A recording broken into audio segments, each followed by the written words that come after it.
When we first took over the building in 2000, we had quite a few sitting tenants in the building, and if I'm being honest, I didn't think we would, ever be able to occupy everything in the building. But, a couple of years went by, we was really expanding. We got the people to leave, and now we're looking to build another floor on. So it just goes to show that, if you get the right premises, you can sort of grow into that premises. We're now in a call centre, which is, obviously this is the art behind the main thing behind the business is call centre. You all right, Jessica? You all right? You all right? You all right? You all right? Morning.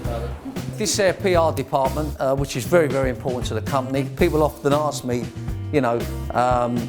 should we get PR? Shouldn't we have PR? And I always say to them that, can you afford not to have PR? I got into plumbing when I was at school. I used to help a local plumber. I used to bunk off school and help him. And he said to me then that, if you're doing an apprenticeship in plumbing, you'll have a job for life and earn lots of money. And he's right, I'm still working. And from there, I sort of left school at 15, no qualifications, not much education, which I always say was a bad mistake. I should have left at 14.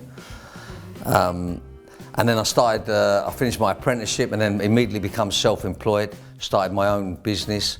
And I had sort of a couple of small sort of plumbing companies before this, just sort of one-man bands type of thing.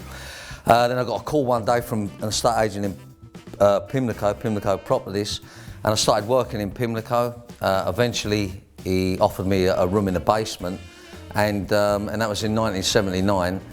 And I think 34 or 35 years later, we now employ 250 people. We're based in Lambeth now. We've moved a couple of times to bigger premises. We have the largest headquarters in London, or service centre in London. If you've got an apprenticeship, then you've got an head start on anybody in business, because obviously you learn that and you can take that anywhere in the world. But I'd say to anybody, the quicker you can get a business up and running, the better. When I was an apprentice, you used to get so many people getting on your case, like, plumber's late, he's a scruffy bastard, turns up in a dirty old van, never finishes the job, not transparent. So, I decided then, as an apprentice, I had enough of sort of people getting on my case. And I thought, well, all I need to do is the opposite to all the bad things in the industry. So I've done a list of them, and we just do the opposite. We turn up on time, we're smart, we're in uniform, we're very transparent, we get the job finished, we're clean and tidy.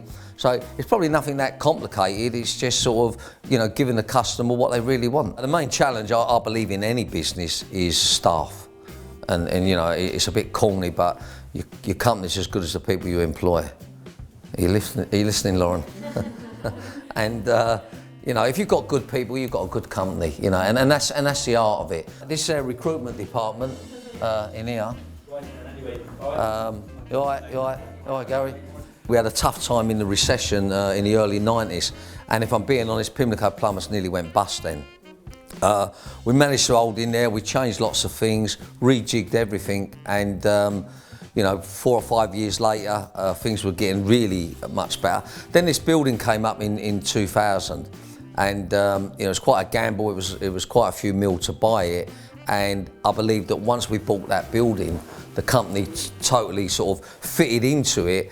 And then I believe really that we really came to the top then. When the recession was there, we got rid of everybody that was with us. A lot of people was dragging their feet, and I don't think I was taking the business serious enough. And we also at that time never used to collect payment when we finished the job. We would invoice a lot of customers, but now we changed that. We get payment on completion, and that means that cash flows obviously dead right. It means nobody really can knock us and have us over. And most businesses go out of business because people owe them money. So we have this policy now, if anybody wants to use Pimlico, we'll provide you a great service, but you need to pay us on completion. And and that's for anybody. I mean, if the Queen rung us tomorrow, she would need to find credit card or cheque to pay us. I would say to anybody, the main thing to get to the top is that you must provide a top quality service or top quality product. You can't you'll never be at the top unless you provide the best. And what a lot of people tend to forget is that hard work comes into it. And the harder you work, I mean, they say the luckier you get, but you know, I don't believe in the luck. It's all about hard work. Down here is their estimating department, and most of our estimators are normally out on the road estimating. We probably have about 8 guys now that actually go out doing estimates. Now this is where all the vans come in to be washed, so we have a valeting area over here. These vehicles are for our estimators. You know, all the estimators drive out in the cars, and you see how important it is to be branding your business. They service all their vans. They also work out here 24 hours a day. Not all of them, of course, but we've got to have a mechanic on call all the time. Every department we have managers in it.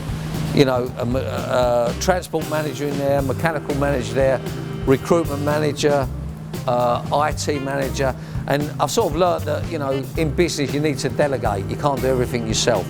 You put some good people in place and it works. This is our main building, and that's, you know, our sign that's seen by millions of commuters each week.